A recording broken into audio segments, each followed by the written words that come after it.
Pois bem, nesse terceiro bloco de parcelamento do solo urbano no âmbito federal, iremos discutir a segunda modalidade, que é desmembramento.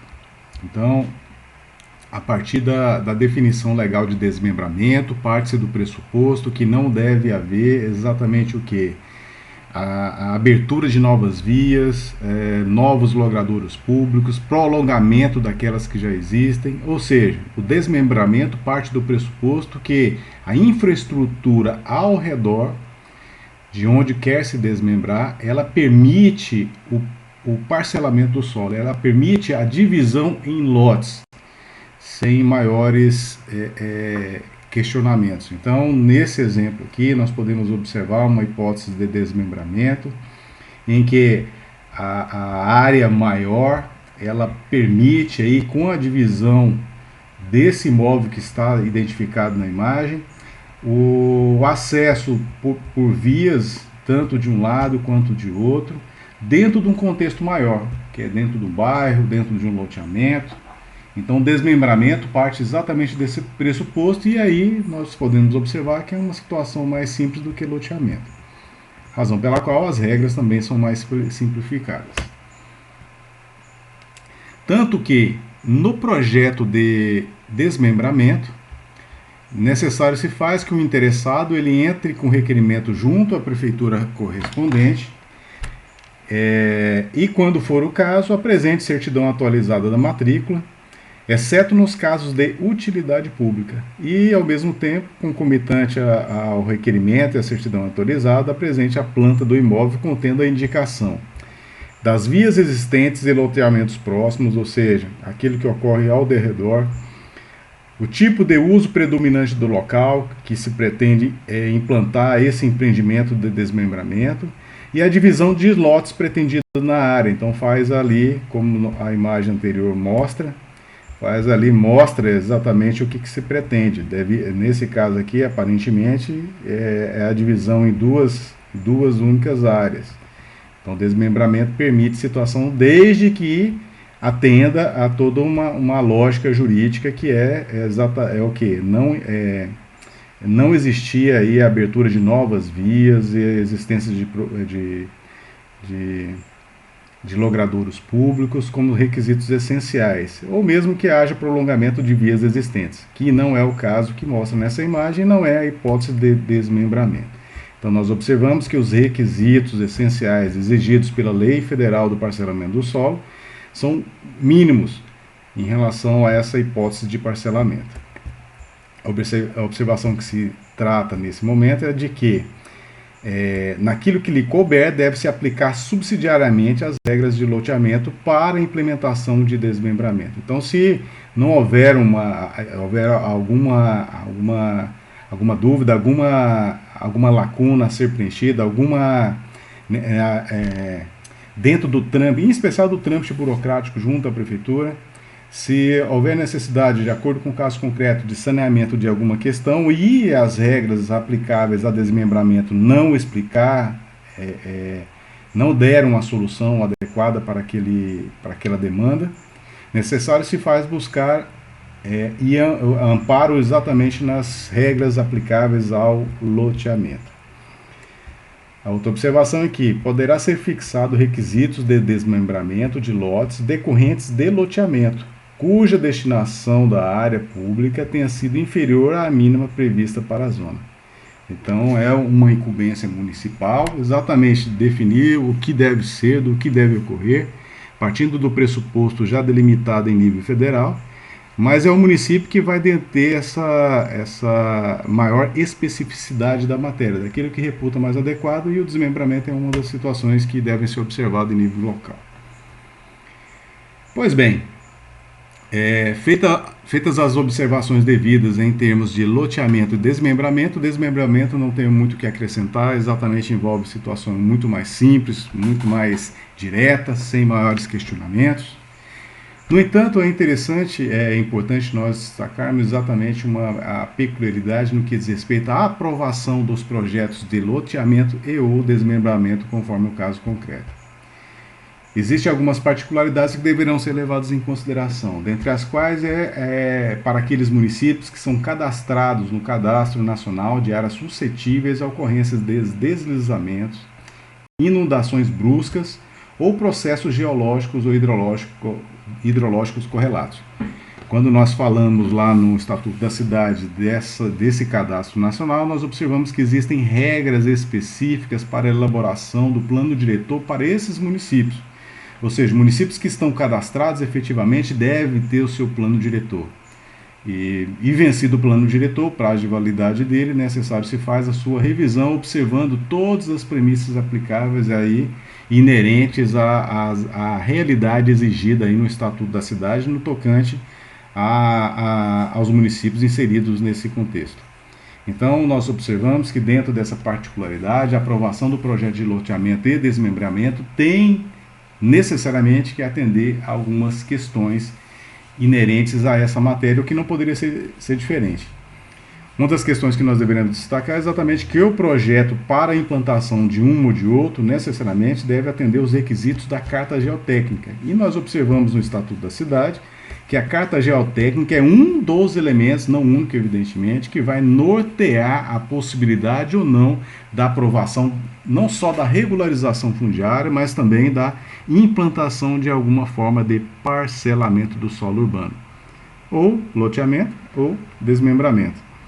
Então, são citações essas que não poderiam ser negligenciadas, em especial pelo gestor público e também pelo empreendedor imobiliário, até porque envolvem gastos, às vezes gastos vultosos, em razão da pretensão de implantação de algum empreendimento.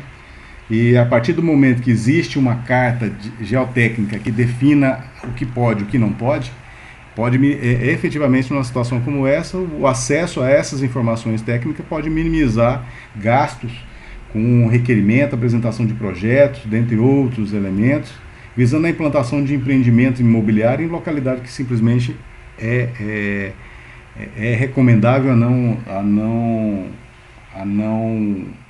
inserção ali de alguma forma de parcelamento. Pois bem, nós temos aí uma imagem que mostra uma espécie de equipamento público, e aí nós falamos que equipamento público pode ser em nível de equipamento público comunitário ou mesmo urbano, e nesse caso é o equipamento público comunitário.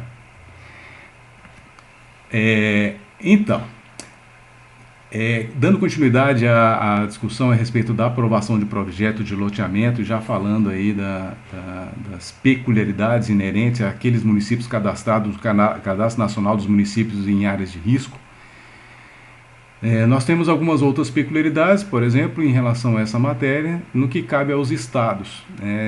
No caso dos estados, deve necessariamente disciplinar algumas questões que vão além do município, evidentemente. Vamos dizer, transpassa os limites territoriais de um município para outro, razão pela qual o estado deve nortear, deve estabelecer os mecanismos legais, os mecanismos cogentes que devem ser aplicados naqueles municípios. Então é isso. No caso, cabe aos estados disciplinar para os municípios localizados em áreas de interesse especial, nos mananciais, patrimônio histórico-cultural, paisagístico, arqueológico. Numa situação como essa, esses requisitos devem necessariamente ser estabelecidos por meio de decreto, por ato ali, evidentemente, do estado do qual o município faz parte. Então, envolve, evidentemente, uma situação que transpassa o município e, necessariamente, para aprovação de projeto de loteamento e desmembramento, o interessado tem que comprovar a adequação do seu projeto às premissas que podem permitir aí a sua concretização. Caso contrário, se houver alguma restrição, alguma limitação, alguma vedação, necessário se faz não aprovar o projeto. Cabe aos estados também disciplinar em relação aos municípios localizados em área limítrofe, os empreendimentos localizados em área limítrofe, ou em mais de um, ou em regiões metropolitanas ou aglomerações urbanas. Então, essa peculiaridade indica exatamente que, quando existe um empreendimento que transpassa os limites territoriais de um município, entra em outro município, não há se falar que uma lei do município X vai simplesmente regulamentar a matéria que envolve o município Y, que é contíguo, que é limítrofe, que é ali do lado, que é circunvizinho. Então, numa situação como essa, deve necessariamente o Estado regulamentar a matéria. O mesmo vale para as regiões metropolitanas, que envolvem um conglomerado de municípios ali circunvizinhos, em áreas de grande potencial populacional e uma série de elementos em comum, como também as aglomerações urbanas previamente definidas aí por normativa estadual. Incumbe aos estados também disciplinar matérias relacionadas à possibilidade ou não de implantamento de loteamento, quando o mesmo envolver a área acima de 1 milhão de metros quadrados ou 100 hectares. É interessante nós observarmos que essa possibilidade de regulamentação do que pode, do que não pode, como deve ser, quais os requisitos, ou seja, o empreendedor deve também atender aí às premissas, às normativas que foram estabelecidas em nível de Estado.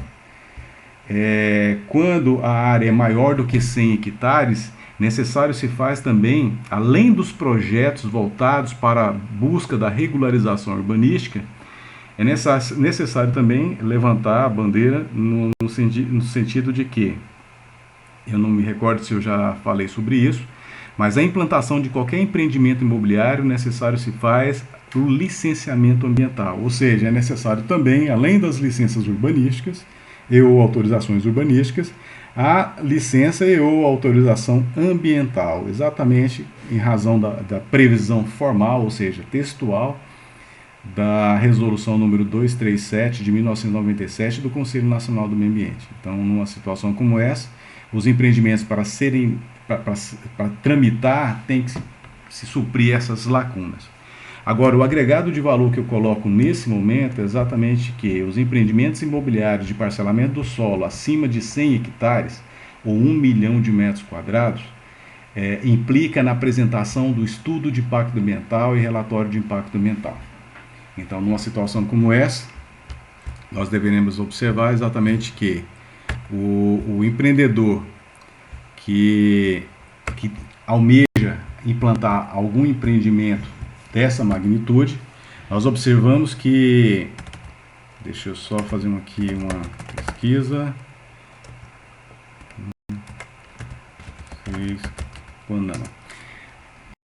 ele precisa, além de entrar com o requerimento do licenciamento ambiental, ele vai precisar também apresentar aí o estudo técnico qualificado, que nós já fizemos menção, que é um dos instrumentos da política urbana também, não só ambiental, mas política, que é o estudo prévio de impacto ambiental e o relatório de impacto ambiental, que são instrumentos conjuntos, um só existe com o outro. O estudo prévio de impacto ambiental ou estudo de impacto ambiental, que é o EIA, vem necessariamente acompanhado do RIMA, que é o relatório de impacto ambiental. Então nós temos aqui a resolução que trata dessa matéria, que é a resolução número 1, de 23 de janeiro de 1986. Ela estabelece os casos, as hipóteses que se exige a implantação de empreendimentos, exige a elaboração do estudo técnico qualificado, complexo, multidisciplinar, que é o EIA-RIMA. O EIA é o estudo técnico, é o estudo com linguajar mais aprofundado, que exige um detalhamento mais aprimorado em razão da sua peculiaridade, em razão da sua profundidade, em razão da sua magnitude e daquilo que se pretende implantar. E junto ao EIA nós temos o RIMA, que é o relatório de impacto ambiental, que é um resumo do EIA, que usa-se uma linguagem mais simplificada para dar acessibilidade a quem quer que seja a respeito do objeto das discussões, do que se trata, quais os impactos diretos e indiretos do empreendimento, para que a população possa realmente, de algum modo, participar, discutir essa temática dentro das audiências públicas, ou mesmo ter acesso ao estudo e ao relatório dentro do próprio órgão ambiental, que é o que diz aí a Lei de Informação Ambiental no Brasil. Então nós observamos que a elaboração do estudo de impacto ambiental e o relatório de impacto ambiental é exigível para empreendimentos acima de 100 hectares. E aqui nós vamos observar exatamente o inciso 14, estabelece que as áreas acima de 100 hectares, aqui ó, é o 15, projetos urbanísticos acima de 100 hectares. Então, nós observamos que uma situação como essa exige a elaboração concomitante do EIA-RIMA dentro do licenciamento ambiental. Então, é uma situação que não pode ser negligenciada pelo empreendedor e muito menos pelo poder público. Então, são essas as considerações que eu faço em relação a essa temática. Relembrando que o EIA-RIMA é também um dos instrumentos da política ambiental, junto com o EIVE, que é o Estudo de Impacto de Vizinhança. Pois bem, lei municipal definirá prazos para aprovação, rejeição e ou execução do projeto e aceitação ou recusa das obras. Lembrando que, em nível geral, a legislação federal estabelece que, transcorridos sem manifestação, no caso dos prazos, o projeto ele pode ser rejeitado, ou tanto o projeto quanto as obras serem recusadas por parte do município, assegurando a devida indenização quando for o caso. Então, vai depender do caso concreto. Em sendo aprovado, não tem muita discussão. Então, não havendo prazo pré-determinado pelo município, deve-se levar em consideração 90 dias para aprovação, rejeição e 60 dias para aceitação e ou recusa fundamentada das obras. Então, a partir do momento que a lei municipal não estabelecer prazo diferenciado, deve-se pautar, em termos de prazo, não só para aprovação e análise do projeto, e a sua eventual aceitação, os prazos definidos na legislação federal, que é a lei do parcelamento do solo urbano. É importante enfatizar também que é proibido ao loteador, após aprovação, alterar espaços livres de uso comum, vias e praças, áreas destinadas a edifícios públicos e outros equipamentos urbanos do projeto e memorial descritivo, salvo caducidade da licença ou desistência do loteador. Por que é importante nós observarmos essa peculiaridade? Porque é importante ter em mente exatamente a peculiaridade do loteamento, que essa observação, essa vedação, é aplicável necessariamente ao loteamento, que é uma forma de parcelamento mais complexa, exige uma série de medidas, ações, comportamentos por parte do empreendedor para que possa se ajustar aquilo que ele pretende empreender à realidade ali do município.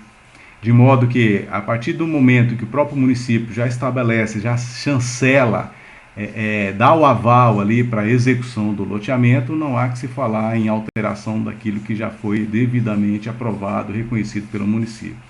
Salvo quando, por exemplo, o empreendedor ele não cumpre o prazo previsto para a execução do projeto de licenciamento, que regra geral é de 4 anos.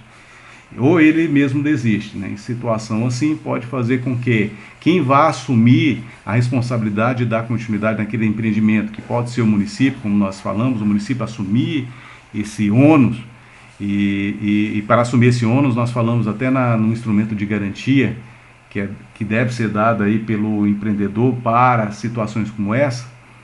Então, numa situação assim, o município ele pode mudar aquela perspectiva aprovada inicialmente para, dependendo da necessidade, se ajustar a uma nova realidade. Então, é uma situação que deve ser levada em consideração exatamente para